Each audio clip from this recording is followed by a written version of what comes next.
You already know we're giving away a CyberBeast. It's a fun way to highlight innovation. But Project Innovate isn't about just a truck. We're diving into 5 historical advancements that have changed hunting forever. We'll break down each of these advancements and how they have redefined the way we hunt. Because in the field, innovation isn't an option, it's a necessity.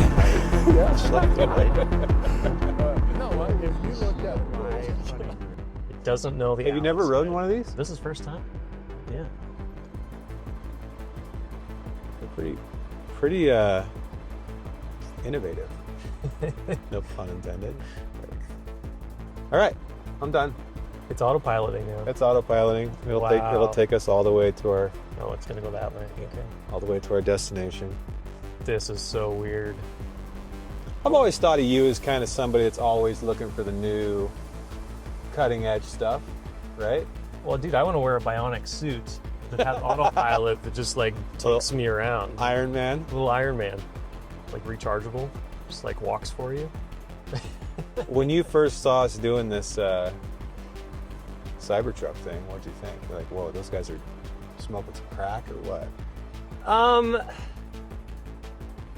it's taking us that way. Oh, we're going to Manhattan. Yeah. Oh, okay. Yeah. I thought we're going out to like towards Matsingers. No. What did I think when you guys were doing the Cybertruck? I mean, I totally understood it. Maybe that's more from a bit of a marketing background, but yeah, it is extremely disruptive. Regardless, this is not a Cybertruck commercial because, disclaimer, we're not saying the Cybertruck is the best thing ever for hunting. It's not. We just did this to showcase innovation because we want to talk about innovation in the hunting space. Yeah. And specifically with you, we wanted to talk about innovation on the technology side when it comes to things like mapping, communication, even I want to talk a little bit about camera equipment, stuff like that, because a lot's changed there since I first started working with you. Dude, a week ago, I bought a few things for my iPhone, and I shot basically a whole YouTube video with my iPhone. Really? Like, got the ND filters and got the mic set up, and like, it looks pretty good. There's a few clips that are just a little bit off, but like, the thing is this big. I mean, you add a few things to it, but it simplified so much. Right. So I think if somebody was coming into photography or film or whatever, like, just buy an iPhone. Get a 1 terabyte iPhone though, because the files are. Remember, were you involved in? I'm trying to remember when we started working with you on film projects at Sitka. Were you involved when we were carrying, or I wasn't, but when the guys were carrying around huge Phantom cameras and? Oh yeah. Reds and. Yeah. It doesn't. Is that common still?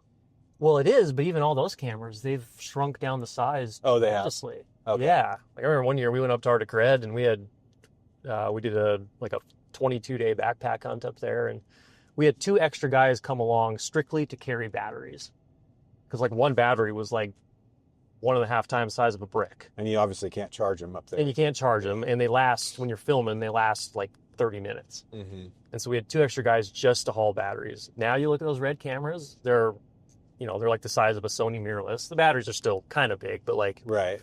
I mean, it's just wild how quickly those things have all gotten so much more efficient. Right. All camera gear. I mean, I keep waiting for the day that like our phones are going to replace like our bigger, fancier cameras. Right now on the video side, like they're pretty damn good. On the photo side, not quite there. Maybe it's more just like the lack of lenses, but I take a photo with my. So the photo side hasn't changed as much. Yeah, I would say the photo side isn't as good. You got to try pretty hard to make them look reasonably good, but right. The video is insane. Right. And so, I mean, even like, what was it, like 10 years ago, we were able to start filming through our spotting scopes with our phones. Oh, yeah. Like, that's a and the huge first company that innovation. did that was Phone Scope? Yeah, right, Phone Scope. That I remember anyway. And now there's a bunch. Now everybody is like, anyone that has optics, whether you got binos, rangefinder, binos, or spotting scopes, you can just film critters. I remember trying to stick your iPhone or your phone into the spotting scope without the yeah, just hold it there, and you got to like the perfect angle to get it right. Yeah. Yeah, that has changed a lot. It seems like I'm not necessarily a content creator, but it seems like anyone could do it now. And that's kind of been the explosion about people documenting their hunting, Yeah. right? Yeah. You can do a lot with an iPhone. Dude, you were with me when I tried to document an entire trip with an iPad. Do you Yeah, remember? and then right at the end, I hooked on a door and fell into the water. So Drake and I went up to BC at Stone Sheep hunted. Or I had a tag and he was just capturing it. And this is the early days. Well, let's see, this would have been 2015. So still fairly early in the iPad journey. Yeah. But my coworker at the time was like, dude, you should try to document it on an iPad. Because at the time, I mean, the cameras were better than in the phone. Oh, yeah. And so I took it up there. I documented everything in this iPad, and we kill a sheep, fly out of the backcountry, land on the lake, and we're unloading the plane. And I had the iPad in my backpack, and the pilot was pulling my backpack out of the plane, and the iPad fell out and bounced off the float of the plane into the lake that we landed in. like down like 15 feet, right to the bottom. And Dustin Rowe, who is our guide and outfitter and a good friend, he frickin' takes off his boots, and there's a picture of him diving into the lake to get that iPad. And then while he did that, his iPhone fell out of his pocket and went to the bottom too. Oh, jeez. And his iPhone actually ended up being okay, and my iPad was toast. So all that footage went to waste. Yeah. Anyways, dang. Back to it. What about like what were you doing before like Onyx came out? Dude, this was probably 15 years ago. I had a giant gazetteer or an atlas, and on it, you could see all the little state sections, all the BLM, all the Forest Service. And a lot of them, you couldn't quite tell if they actually came to the road or not, or if they looked like they came to the road on the maps. You're like, okay, well, there is a public access point. Mm-hmm. And I would just drive all over the state. I spent months doing this, just driving all over the state, trying to like figure out these different areas. Uh-huh. And then cadastral came along. What's that? It's basically like, it's kind of where Onyx, I think, gets a lot of their information. It's an online database that updates regularly. And it's like all the property ownership mapping stuff, yeah. But it doesn't, you can't doesn't track you on it or nothing. It's just a website that has all the updated landowner information. Right. So that came along, and then I would take pictures of that or screenshot it, and then I'd go out in the woods, and then I would try to triangulate where I was in correlation to which is super inaccurate. Dude, super inaccurate. And a lot of this country, there's not fence lines out there. No. So it's so you got to find the survey markers or something. Yeah, you're looking for survey markers, or you're what happened with me. I just don't want to risk it, and I wouldn't really hunt these places, right? Because I was just too worried. I was I just don't want to stress out about it, inadvertently be on the wrong side of a, imaginary line, right? So I just wouldn't go, right? And then I think 2015 is when I started using OnX. That's roughly when did it come out? I think 2009. Okay. That's when it came out. Okay. And but at first it was a chip you bought for your GPS. That's right. It was a chip you got for your GPS. Yeah. That's right. Yep. And I did have that, and I was using an actual physical GPS, which we all had physical GPSs back then. Yep. But it was because no one uses them. I mean, there's probably some hardcore people that still carry one just as a backup. Yeah. Obviously, if you go into crazy country, it's probably not a bad idea to have one. I don't know. Maybe not. But the screens were pretty small, and they were not the coloring. The color was really bad. If you got it in the wrong sunlight, it's hard to see. My GPS, it was literally a blank screen, and there was a dot on it. And that dot was me. Yes. And I would just be yes. Okay. And then if you zoom out away, you can kind of see the truck, but you don't know how far it is, or you had to hit the little arrows. It was very difficult. But when OnX came out and you could add in the topo, you could start seeing, and the smart people were starting to use that to find habitat. I remember one of my mentors is all you got to do is when you get into the basins that you're hunting is look for the benches and hunt the benches on your and you just drive around and look for these benches, and that was before anybody was doing it. Other than just wandering through the woods and hoping you wander into some good habitat, right? That changed a lot. Randy Newberg argues that is the number one biggest technological innovation in hunting in the last 25 years. Yeah, I could.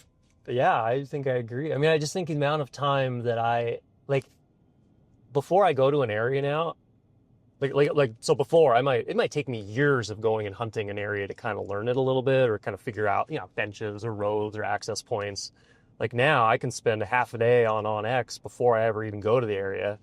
I can like figure out all the access roads, I can mark them all. I can then look into habitat, find benches. When before either you had to just hike it or with the GPS you could kind of see the topo lines. But like now I can pull up onX on my computer. Right. I could do all the Z-scouting at home before I ever even set foot in the woods.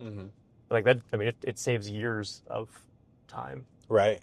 It allows you when you're out there just to have really, focused time. It didn't not come with downsides though. No, it didn't. Yeah. Right. Yeah, for sure. What do you see as those downsides? Well, we just all had, I think a lot of people that hunted prior to onX, we all had our little honey holes, or we knew about certain easements that nobody else really knew unless you were a local. And like now, there's no secrets out there. All that information is. No, Randy was saying yesterday is like, there's still honey holes, but everybody knows about them, which I think it's true to extent, but there's still unbelievably a lot of spots people miss. Yeah. Even though the mapping is, people still got to hike there. Yeah. And, like the work still exists. Totally. Yeah. Like innovation and technology does not replace hard work. And the one beauty of hunting is that you're still trying to kill an animal. It's still inherently exceptionally hard. Right. And especially with Western hunting, I think with like whitetail hunting in the Midwest, you ultimately you have a lot more control over maybe what the animals do or how you develop and establish your land and put, egg fields in certain places. But with Western hunting, you don't have control of the wind, you don't have control of the animal. And those are like the two hardest things. And also you don't have control of other people. So it still requires a lot of time investment and just hard work and effort. And it still to this day, I mean, it's the 80-20 rule, right? Like 80% of the animals get killed by 20% of the hunters. Right. So even though all these people have more access to technology and the barrier to entry is a lot lower, like you still got to put in hard work to be successful. For sure. But when it comes to mapping, the downside is those little easements and little, chunks of BLM or chunks of state land that there's no signs, but you think it's private, but it's not. Yeah. Those little, those that did get blown up, and understandably people get upset about that. Yeah. A lot of people are bitter about that. Yeah. And that's kind of the consistent thread. Corey and I, in an interview that'll come out pretty soon, Corey and I talk about, when is technology, where's the line? Where does it go too far? Yeah. And who gets to decide it? And pretending like it doesn't create problems too. As many problems as it solves, it also creates some, right? Yeah. Oh no, we're going down. We're going down. I'm just kidding. This whole drive is my first ride in a Cybertruck, and anything with autopilot, and it's just like doing all the things, and I'm kind of like, you fly on jets all the time that are on autopilot. But you don't even know. You're flying to New Zealand, and the thing will be on autopilit for 15 hours. I guess so. Yeah. Those pilots are reading books and drinking coffee. They probably don't even know how to fly planes anymore. They probably don't. Yeah. It's like me. I don't even know how to use a compass. I know how to Well, that's a good point. Point it to north. But that's another thing. It's the mapping, but it's also the navigation. Yeah. That changed everything. It makes you do you remember the first time you were able to map your tracks and walk back in the dark? Tracking is so incredible. That's specifically within onX. That's like the one feature that's been so dang helpful. Where has it changed you the most? Well, couple things. Like when I say I'm hiking into a spot, and then if I find a good route, I'll just track my route. I can just turn the tracker on, and it tracks it, and I can save that route as hey, this is a sweet route for getting in here. So next time if I'm hiking it in the dark, I have an exact trail of where I went. When before, if I found those routes, I would have to drop a pin and then walk 20 yards, drop another pin. It just took forever. Now you just turn the tracker on and you're going. Also with shed hunting, if we're grid searching an area, I just turn the tracker on and I'm okay, I'm going to walk straight that way for a mile. Then I'm going to turn around and come back. And then I can literally look and see exactly where I've walked Yep. and if I missed any areas. Yeah, blood trailing, of course, or if you're looking for a wounded animal. Yeah, it's a heck of a tool. The wounded animal thing is what I think is one of the huge benefits. Well, the biggest benefit of tracking, in my opinion, is the ability to navigate to and from spots, especially in the dark. Yeah. Without having to worry about getting lost or turn around. Because if you lived in the days where it was all by compass and like, oh, that tree there, we turn left at that tree and then take a right at that root wad. And then, you know, it was tough going a long ways in the dark and getting to actually exactly where you wanted to be. Or even if you left a dead elk and you had to come back and get more quarters, you had to remember all these landmarks. And dude, I shot a deer in, this would have been 2006, so before onX. There was a lot of things that happened in my evolution as a hunter in this hunt, but piked in a couple miles. It was like a mountain hunt, so I probably gained 3,000 vertical, shot this nice mountain muley, and I was by myself, and I had like a couple things. I had like a $20 backpack. It was just like this weird little camo thing. It looked like a school bag. mm-hmm. Didn't have waist belts, very small, and shot this buck, and I'd never deboned an animal before. Okay. So I'm like, okay, well, I watched a few videos, so I generally had an idea how this worked. So I started cutting it up, and then, put the first. I think I was able to fit 1 quarter in my backpack. Started packing it out. The bottom of my backpack ripped out. So then I couldn't use my backpack anymore. I had to literally just carry this quarter. It's like a mile and a half back to the truck. And so I walked back to the truck with my 1 quarter, and then I go back, and at this time I didn't have a GPS either. And so I was like, oh, I know exactly where I killed that deer. Like, it's just up through the timber and up in this little draw. It took me an hour to find, like, I just ended up going back forward, because I couldn't find where I'd killed that deer.